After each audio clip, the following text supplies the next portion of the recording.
Okay, so we're going to continue with the next topic, which is CPU scheduling. And by the end of this topic, you guys should be able to describe the various scheduling algorithms, evaluate the CPU scheduling algorithms based on the scheduling criteria, discuss the issues related to multiprocessor, multi-core scheduling, and describe various real-time scheduling algorithms. So all these are aligned with your MLO number 1. Okay, let's go on with the introduction. In a single processor system, okay, only one process can run at a time. Not all the processes can run at the same time. And other processes must wait until the processor is free and then reschedule it. So this is the uni-programming or a single processor system looks like. Okay, so you have a number of processes, and then let's say you have 3 processes, and if process B wants to execute, it has to wait until process A has finished with the execution, then only proceed with the process B. And the objective of multi-programming is always to have some process running to maximize the CPU utilization. And by switching the CPU among the processes, the OS can make the processor to be more productive, and the CPU scheduling is one of the operating system main tasks. And if you look at here, CPU scheduling will select one of the processes in the ready queue, and it will allocate it to the CPU core. And the CPU scheduling decisions may take place when a process, there are 4 conditions, switches from running to waiting state, switches from running to ready state, and switches from waiting to ready, and finally is the terminates.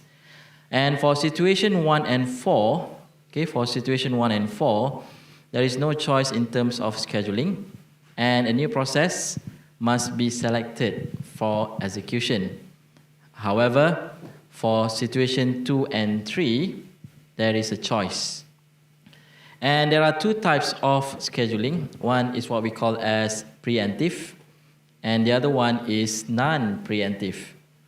And when scheduling takes place under the circumstances of 1 and 4, which is switches from running to waiting state and terminates, the scheduling scheme is known as non-preemptive. Otherwise, meaning that if the situation is 2 and 3, it will be known as preemptive. So under non-preemptive scheduling, once the CPU has been allocated to a process, then the process will keep the CPU until it releases it. So it has to keep it and then it will release it, either by terminating or by switching it to the waiting state. And virtually all the modern computer operating system, including the one that you are using at the moment, which is Windows operating system, Mac OS, for those who are using Mac OS, Linux, and also Unix, they're using the preemptive scheduling algorithms. And this dispatcher. The dispatcher module gives control of the CPU to the process selected by the CPU scheduling or the CPU scheduler. That includes switching context from one process to another, switching to user mode, and jumping to the proper location. So you should know what is dispatch latency. Okay, you should know what is dispatch latency. Dispatch latency is it's time taken for the dispatcher to stop from one process and start another running process. So if you look at here, there are 2 processes. One is process 0, and the other one is process 1. So in order to change or to proceed to process 1, okay, there is a dispatch latency. So in order for the the process 0 to proceed to process 1, the process 0 will have a safe state into the PCB 0. So what is PCB 0? What is PCB, by the way? What is PCB, if you remember? It's a process control block. Okay, it's a process control block. So the piece, in order for the process 0 to proceed to process 1, it will save state into the PCB or process control block 0. And then it will restore the state from the PCB 1, which is the process control block 1, and then only it will proceed with the next process, which is process 1. Okay, so the period between the P0 and P1 is known as dispatch latency. Okay, and then these are the scheduling criteria. There are 1, 2, 3, 4, and 5 main criteria that to be considered when making a choice. So we have to look at in terms of the CPU utilization, the throughput, the turnaround time, the waiting time, and also the response time. And please take note that a good scheduling algorithm must maximize the CPU utilization and also the throughput. Not just the CPU utilization, but also the throughput, and minimize the turnaround, waiting time, and also the response time. So that is what a good scheduling algorithm is all about. Okay, it must maximize the CPU utilization, the throughput, and minimize the turnaround time, waiting time, and response time. As for the scheduling algorithms, okay, there are a few scheduling algorithms that you have to know. One is FCFS, first come, first serve scheduling. The other one is SJF, shortest job first. And we have round robin, or RR for short. And we have the priority scheduling. We also have the priority scheduling with round robin. And that's all. Okay, that's all that you have to know for this course. Okay, these are the type of scheduling algorithms that you have to know. So CPU scheduling is the process of deciding which process in the ready queue is to be allocated in the CPU cores. So the scheduling algorithm discussed in the next few slides are in the context of only one processing core available. Okay, so the first come, first serve, or FCFS, the SJF, the round robin, and the priority scheduling, and the priority scheduling with round robin is only consider, okay, it's only consider one processing core, not multiple processing core. So the CPU scheduling with multiprocessor system will be discussed in the next in this next topic.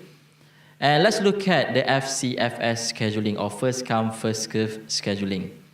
And the process that requires the CPU is allocated, followed by first in, first out. Okay, FIFO stands for first in, first out. And here are the list of processes. So we have process 1, process 2, and process 3. So the CPU time for process 1 is 24. The CPU time for process 2 is 3.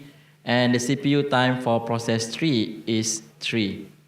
And if we draw it in terms of diagram, it will look something like this. So you have P1 from 0 to 24. Okay, as you can see here, there's a number there, 0 to 24. And then the P2 is 3 seconds. Okay, so it will be 24 to 27. So the period is 3. And then 27 to 30, the period is also 3. Okay, so this is 24. So suppose that the processes arrive in order. So let's say the processes arrive in order like P1, P2, and P3. So the Gantt chart for the schedule would be, and if you want to know what is the waiting time for P1, P2, and P3, you can see based on the diagram. So if you look at this diagram, there is no waiting time needed for process 1 because it is the first process. Okay, there's no waiting time needed. And for process 2, it has to wait for 24, maybe 24 seconds or 24 milliseconds. Okay? And for process 3, it will have to wait for 27. How do we get 27? 24 plus with 3, because process number 3 is the third sequence. Okay, it's in the third sequence. So it has to wait for process 1 and process 2 to finish, and then proceed with the process number 3. And the average waiting time, okay, how do you calculate the average waiting time? You just add up those waiting time from process 1, process 2, and process 3. And then you divide with the number of processes that are in the question. So in this case, there are 3 processes. So we divide it with 3. Then you get 17 or 17 as the average waiting time for each processes. Okay, so that is how you calculate the average waiting time for FCFS. Okay, first come, first serve. And the FCFS follows the first in, first out. FIFO stands for first in, first out. And suppose that the processes arrive in order. So let's say in the next example we have the order P2, P3, and P1, not P1, P2, P3. But this time the order is P2, P3, and P1. And the diagram would be something like this. Okay, so you have the P2 as the first process, P3 as the second process, and P1 as the third process. So the waiting time for P1 would be 6. How do we get 6? If you look at here, the P1 is in the third sequence. Okay, it's in the third sequence. So here is 3, here is another 3. So in order for the P1 to be executed, it has to wait up to 6 or 6 seconds or 6 milliseconds. Okay, we don't know what's the unit there. Okay, so it has to be, okay, it has to wait up to 6. And then P2, since P2 is the first process, there's no waiting time. And then P3 is 3, as you can see here. So to calculate the average waiting time, you just add up the waiting time and then divide with 3, and you'll get 3. So if you arrange the process in this case, okay, it will be much better compared to the previous one. And average waiting time may vary depending on the processor's CPU burst time. And convey affect short process behind long process. And FCFS schedule algorithm is known as non-preemptive, not preemptive. And it is not a good idea to allow one process to keep the CPU for a long period of time. Okay, so that is how the FCFS works. Okay, based on the first in, first out method. And let's look at the SJF. SJF stands for shortest job first. So the CPU is assigned to the process that requires the smallest CPU time. So let's say we have a list of processes. We have P1, P2, P3, and P4. And these are the CPU time. We have 6, 8, 7, and 3. So if we draw it in terms of diagram, you will get this. Okay, so P4 is the first process, P1 is the second process, P3 will be the third process, and P2 will be the last process. And in order to calculate the average time, okay, we'll get the waiting time for P4. Okay, so the waiting time for P4 is 3, and then the waiting time for P1 is 16, and then you have 9. This one is P4. Okay, this one is P4. So this is what P1, this is P2, and this is P3. So the waiting time for P3 is 3, okay, as you can see here, because the first process is P4, and the CPU time is 3. So in order for the P1 to be executed, it has to wait for 3 seconds maybe. And P2 is 16, okay, as you can see here, P2 is here. So the period of time from here to here is 16. And then P3 is 9, and P4 is the first process, so there's no waiting time needed.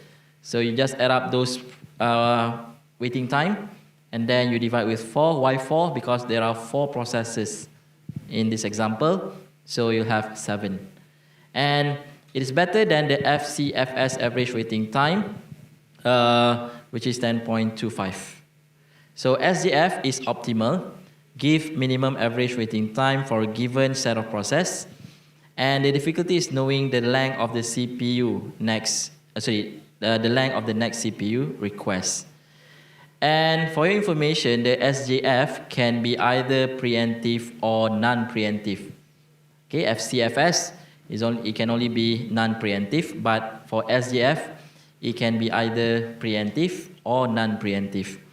So preemptive will preempt the currently executing process, and non-preemptive will allow the currently running process to finish using the CPU. And for SJF, the preemptive version is also called as shortest remaining time first. So how do we determine the length of the next CPU burst? We could ask the user, or we could do some estimation by pick the process with the shortest predicted next CPU burst, and it can be done by using the length of previous CPU bursts. And this is an example of shortest remaining time first, okay, shortest remaining time first. And if you look at here, we have 4 processes. Okay, now we add the concepts of varying arrival times and preemption to the analysis. And for P1, the arrival time is 0 and the burst time is 8. P2, the arrival time is 1, the burst time is 4. P3, the arrival time is 2, burst time is 9, and P4, the arrival time is 3, and the burst time is 5. So if you draw it in terms of diagram, okay, so you have P1, the arrival time is 0, okay, as you can see here. So it shows that it is the first process, and the burst time is 8, so the P2, the arrival time is 1, okay, so it starts with 1, and then for P3, the arrival time is 2, and so on. So the average waiting time will be 10 minus 1, so this is for process 1, process 2, process 3, and process 4. So you sum it up, and then you divide with 4, at the end you'll get 6.5. So non-preemptive SJF average waiting time, so you just use the previous formula that we have learned, which is this one here. Okay. Then let's look at the round robin. Each process gets a small unit of CPU time, which is time quantum, divided with slice Q. And usually, it is measured in 10 to 100 milliseconds. Okay, not seconds, but milliseconds.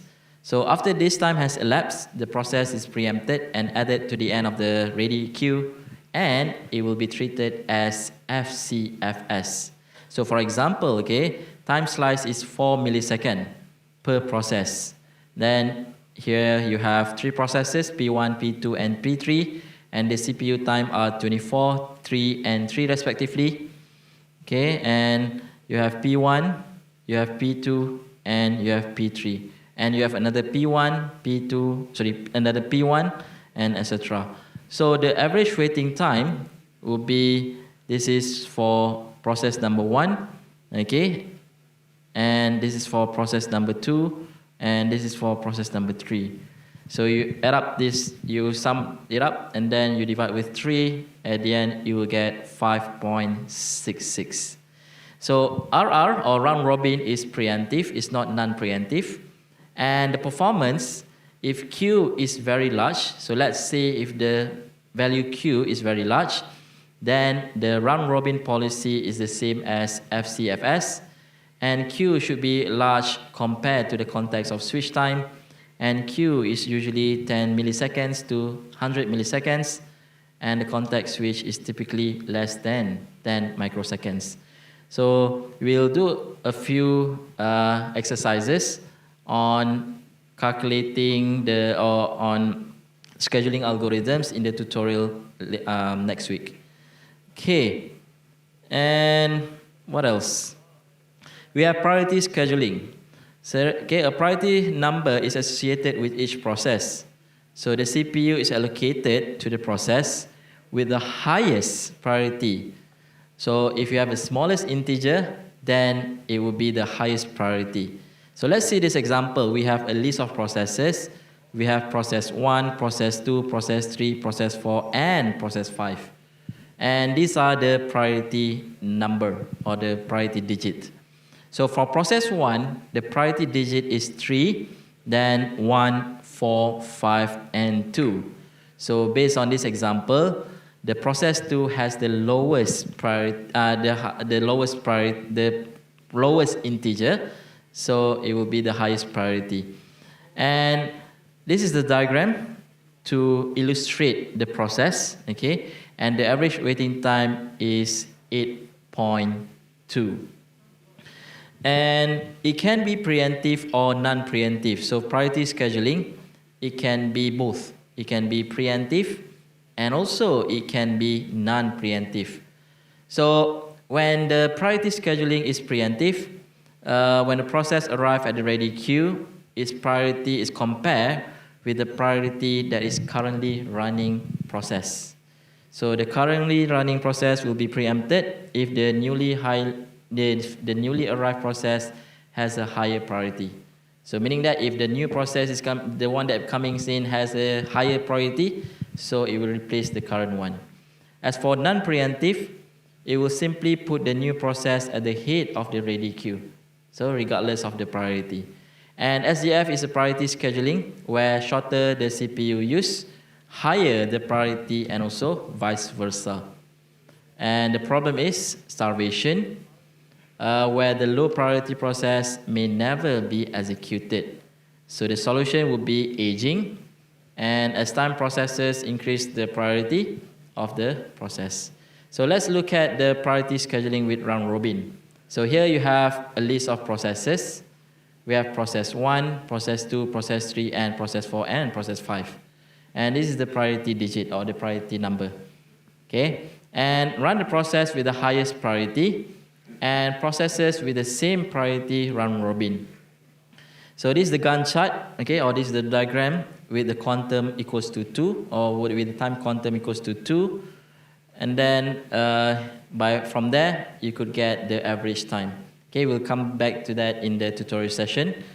I'm trying to finish off at about 12:35 so that I can explain about your assignment number 2. And multiple processes scheduling. The CPU scheduling becomes more complex when multiple CPUs are available. And multiprocess may be one of the following architecture. So you have multi-core CPU, multi-threaded cores, NUMA system, and heterogeneous multiprocessing. And I hope that you know what does it mean by multi-core system, okay? And we have SMP, symmetric multiprocessing, where each processor is scheduling. All threads may be in common ready queue, and each processor may have its own private queue of threads. This is the CMT, okay, chip multithreading. CMT for short is assigned each core multiple hardware threads, and on a quad core system with 2 hardware threads per core, and etc. So this is just a diagram to illustrate the multi-core system. So this is the processor, and there are a number of cores. So for each core, they will have the hardware thread. Okay, they will have a number of hardware threads. And this is the operating system view. So in an operating system, there could be more than 1 CPU.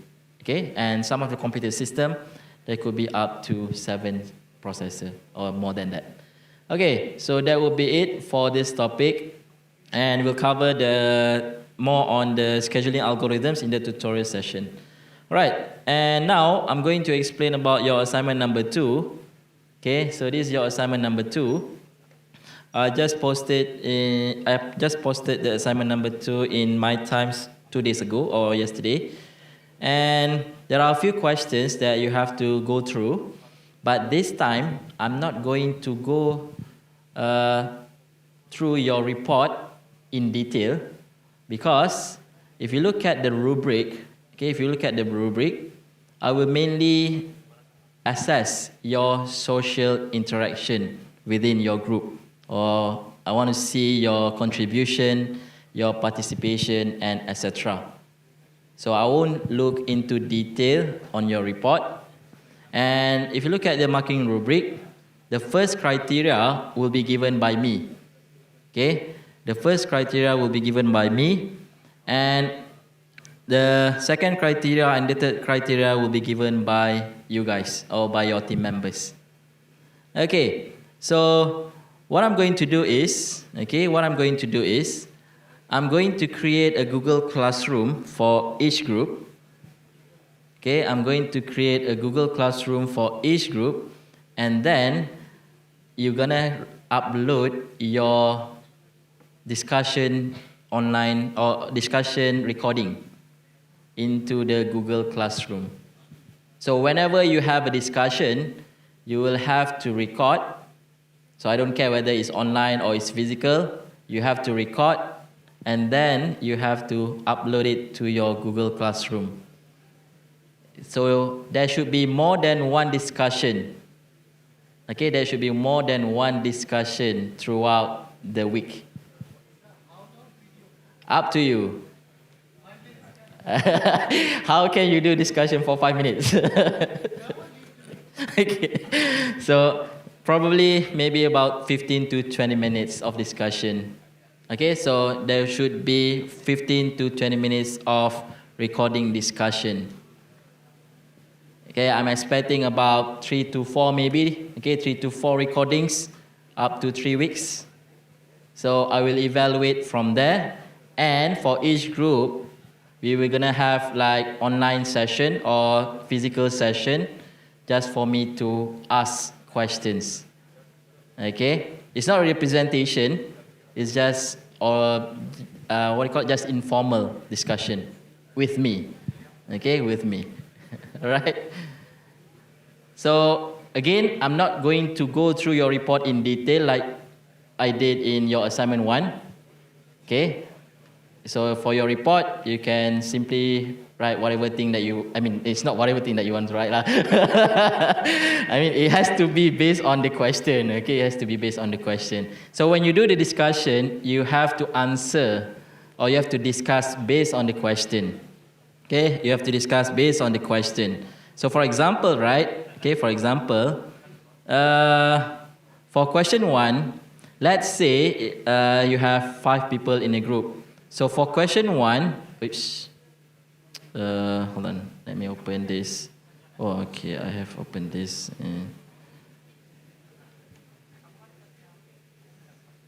Okay, so for question 1, let's say you have 5 people in a group.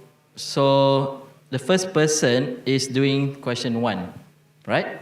And then the first person will tell or will propose their answer to their group mates, and then their the group mates will come some sort of arguing or asking questions to that person. And then I want to see how that person responds to the questions. Okay? And the main reason I have to do this is I'm assessing your TGC 6. TGC 6 is on social interaction. Okay, social interaction within your group mates. All right? I'm sure that some of you won't like it, okay? But I'm just following the previous MI, okay? And this is the suggestion from my superior. Okay, any question on your assignment number 2? So you'll get your Google Classroom link by end of this week, and I'll share it with your group leader, and then your group leader will share it with you guys. Okay? Any issue on your assignment number 2? I hope that all of you have got a group. Okay, all of you have got a group. Yes? Yes? You can put anywhere. I mean, you can put anywhere. So you just put the link in the Google Classroom. You can use any platform that you like. But let's say if you do the discussion physically, then you will have to record it. Okay, you will have to record it as a proof. If not, yes. Yes, yep. I would prefer to have a video together with the audio. All right? Because I'm going to need to access all of these criteria.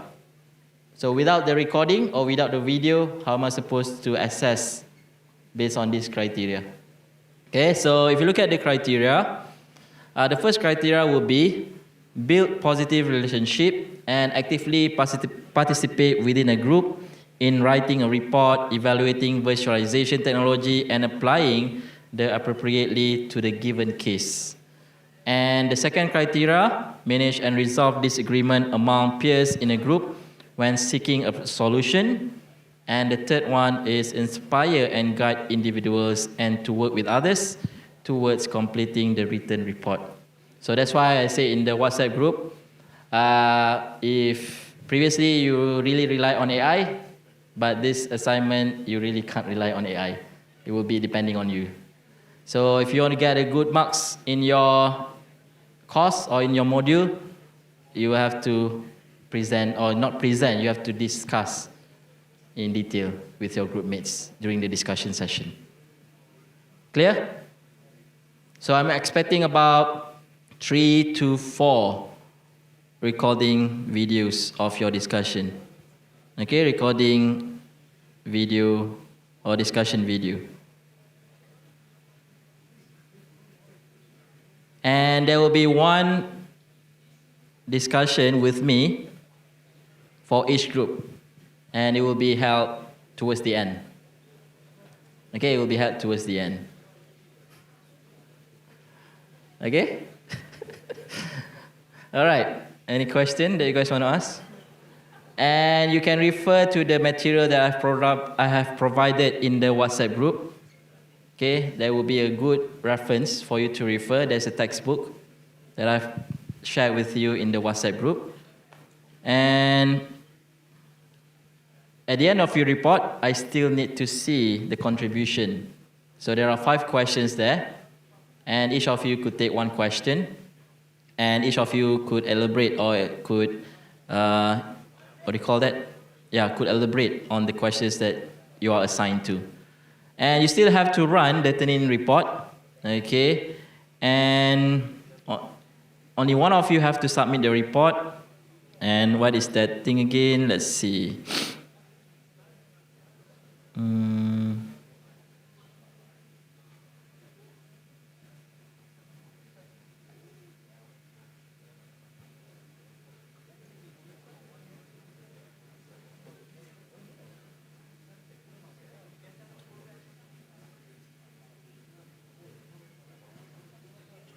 Okay, so for the rubric, the first criteria you will have to assess it yourself, and for the second and third criteria, your peer will assess it for you.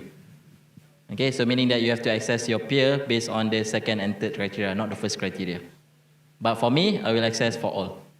Okay, for all the criteria. Okay, all right.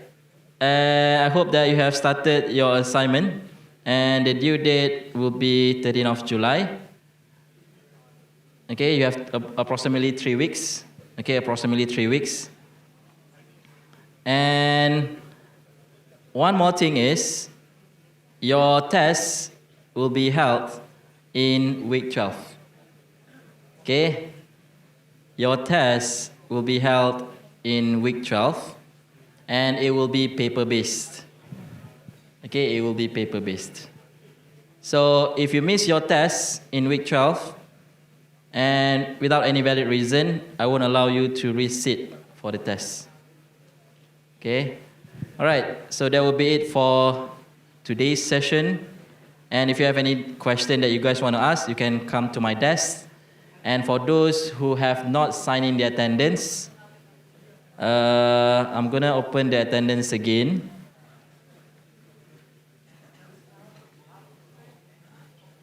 Okay, hold on, yeah.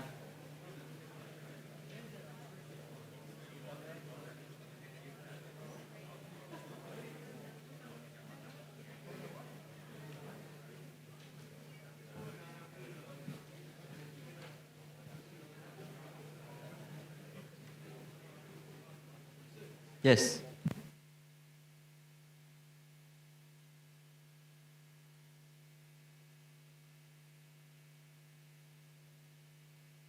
So for those who have not signed in the attendance, you may sign in now. And that will be it. If you have any question, you can come to my table and ask. Thank you.